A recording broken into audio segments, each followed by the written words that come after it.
Hello बच्चों, let's read the question. The question is a long straight wire is carrying a current of 25 ampere.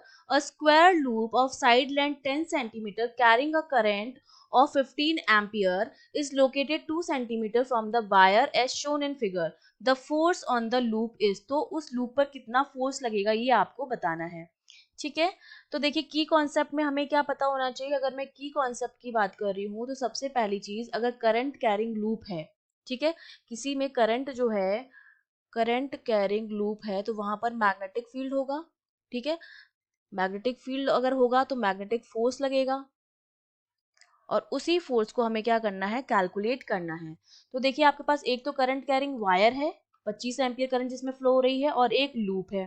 तो अगर इसमें loop को नाम दे दूं, ये मेरा ए हो गया, ये बी हो गया, ये सी हो गया और ये डी हो गया. ठीक है, ये लूप हो गया मेरे पास.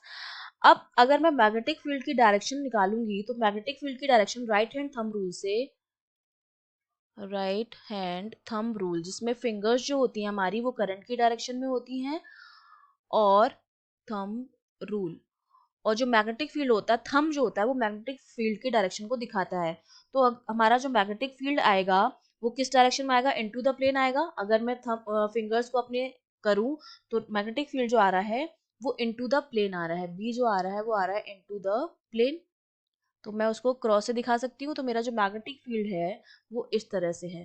ठीक है, ये मेरा क्या है, बी है, मैग्नेटिक फील्ड है. अब हमारे पास क्या है, फोर्स लगेगा.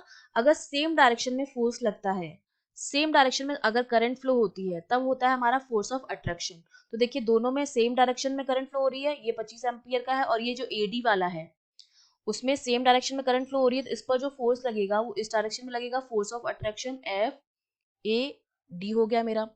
अब जो बीसी वाला वायर है और ये जो मेरा वायर है 25 एम्पियर वाला, उसमें करंट अपोजिट डायरेक्शन में फ्लो हो रही है, तो फोर्स ऑफ रिपल्शन इस डायरेक्शन में लगेगा मेरे पास, जिसको मैंने नाम दे दिया एफ बी सी. ठीक है, और एफ ए बी पर जो फोर्स लगेगा वो ऊपर की तरफ लगेगा. ठीक है, ये जाएगा एफ ए बी, और इस पर फोर्स लगेगा डीसी पर एफ डी सी नीचे की तरफ. अब देखिए एफ ए बी और जो ए सी है, तो हमारी जो मैग्नेटिक फील्ड इंटेंसिटी है ए बी और डी सी के लिए वो सेम है. ठीक है, जो हमारी मैग्नेटिक फील्ड इंटेंसिटी है, intensity for A B and D C, वो क्या है, सेम है. तो ये दोनों तो क्या करेंगे, एक दूसरे को कैंसिल आउट कर देंगे. ठीक है, कैंसिल आउट कर देंगे. तो अब मेरे पास जो नेट फोर्स बचेगा वो किसकी वजह से आएगा, एक तो एफ एडी की वजह से, ये जो एफ एडी है माइनस एफ बी सी, इस तरह से निकालेंगे हम नेट फोर्स अपना. क्योंकि जो ये एडी वाला वायर है उसकी डिस्टेंस इस 25 एम्पियर वाले वायर से कम है, और बीसी की जो डिस्टेंस है वो ज्यादा है, इसकी 2 सेंटीमीटर है और बीसी की 12 सेंटीमीटर है.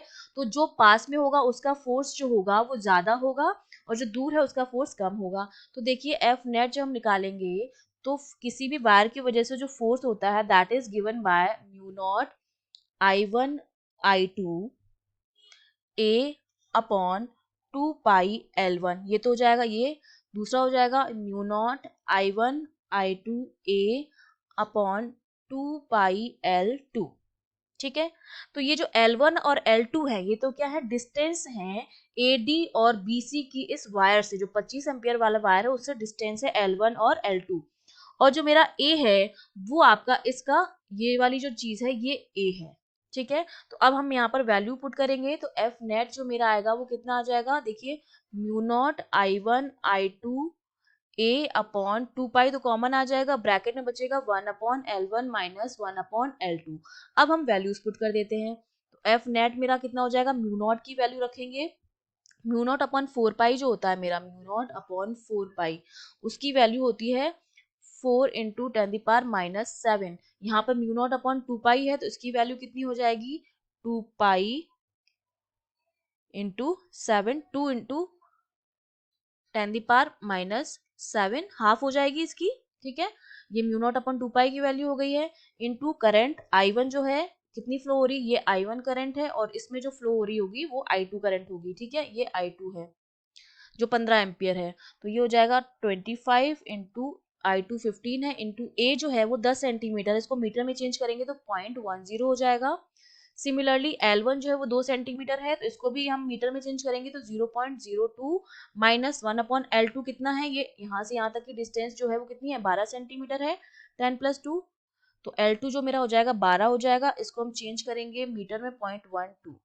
इसको जब हम सॉल्व करते हैं तो इसकी जो वैल्यू आती है वो आती है 3.1 इंटू 10⁻⁻⁴ न्यूटन, इतना मेरा फोर्स आता है।